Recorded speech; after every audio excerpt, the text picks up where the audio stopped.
So there has been a lot of outrage against the feminization or emasculation of boys and men, as can be seen in the push from society to normalize dresses and other articles of clothing that we ordinarily perceive as feminine. And as a Christian woman, of course, I agree with the idea of boycotting or pushing against this agenda, so to speak. But after much and careful reflection and research, I highly doubt that this boycott will be successful in the long term anyway.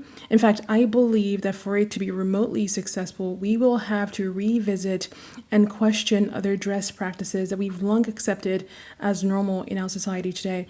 And the hope of my video is to clarify my stance, and to do that, I will like to provide some kind of historical overview of how our dress practices have evolved over the years as a society, and I hope that you can stick around with me in this video to see what I am saying. So here is some food for thought. As far back as the archaic and classical periods in ancient Greece, that is 323 BC and earlier, men and women had very distinct forms of dress. Now, there is a tendency to say, no, actually, both men and women wore long flowy robes that were not particularly distinct, but that is not entirely true. It is true that both male and female costume were similarly made from simple rectangular fabric, but the material of the fabric and the style of drapery differed. Male costume, for example, was generally made from high-quality, thick wool to keep them warm while they engaged in outdoor activities, and their clothing generally stopped at knee length to allow for big movements. Additionally, depending on the difficulty of the activity, men could actually gird up their loins, which entailed folding up their tunics into their girdles in a way that made their clothing pant-like. Now, female costume, on the other hand, was generally made from hemp cloth or thin wool because their work was predominantly accomplished within the home. Additionally, their style of drapery allowed for more modesty, with female clothing generally reaching from the shoulders all the way down to the ankles. And catch this, women never girded up their loins. So in other words, there was never an occasion to call for women to transform their clothing into makeshift pants. Now, fashion styles, of course, did evolve over the years, precisely in a way that made both male and female costume less modest, most notably in the 14th century when women began to don plunging necklines, still with long flowy dresses, and men started to don short coats with what looked like leggings and a cod piece that covered or accentuated your genitals depending on how you looked at it. Either way, during this time period, and certainly before the 19th century, there was a very clear separation and profound difference between garments made for men and garments made for women. Now, fast forward to the mid-19th century, and in comes Amelia Bloomer, a newspaper editor, a suffragist, a feminist, and a women's rights advocate. Amelia started her newspaper, The Lily, for the express purpose of spreading, and I quote, the truth of a new gospel to women, close quote. Her newspaper was the primary vehicle that helped to popularize what would later be known as the Bloomer outfit, which was a combination of tunics and pants. Now, part of the rationale for this dress reform was that the Bloomer outfit was less restrictive and would allow women more comfort and safety in living their everyday lives. But a more consequential rationale for this dress reform was to push the bounds of femininity and to allow women to participate in spheres that were previously exclusive to men.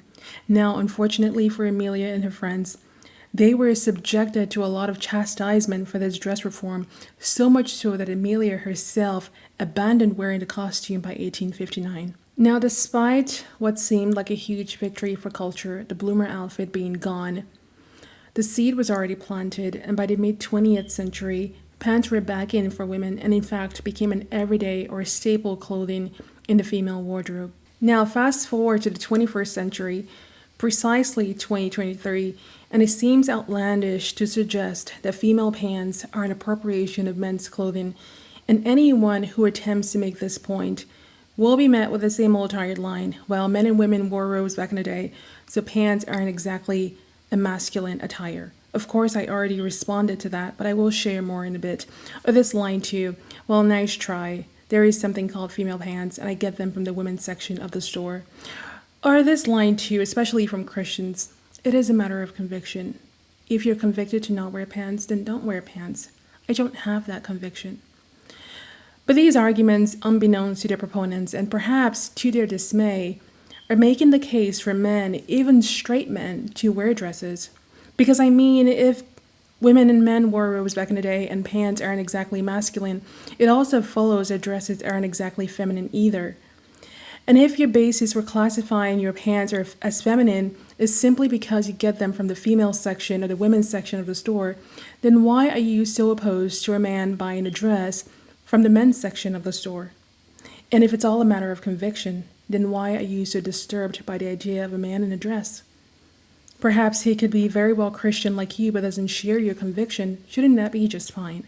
Of course, I don't agree with the idea of men wearing dresses, but like many Christian women, I have always worn pants. And up until 3 weeks ago, you could not convince me otherwise.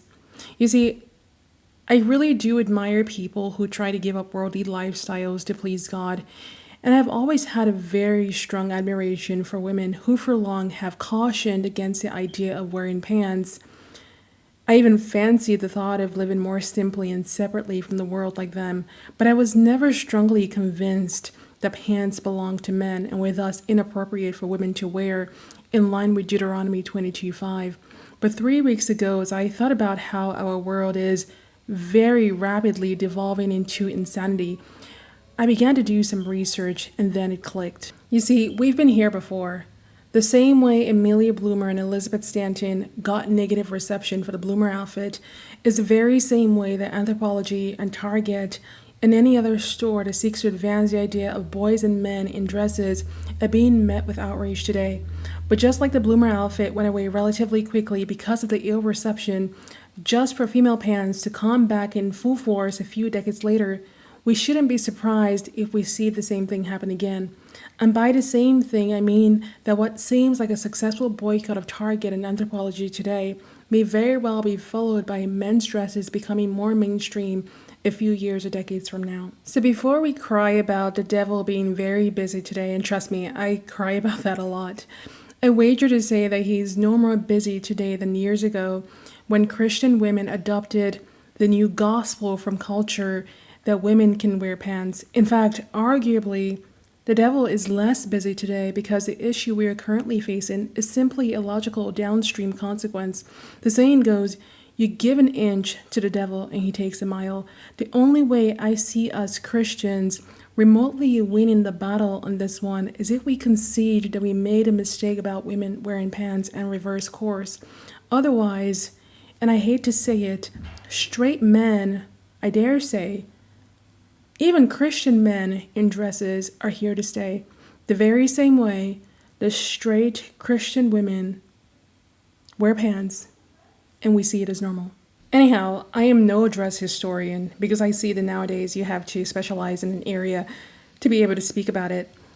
I just did some research and I came to these conclusions. So if you have any comments, contrary viewpoints, feedback, whatever thing you have to share, feel free to comment in the comments section. God willing, I will see you all next time. Bye.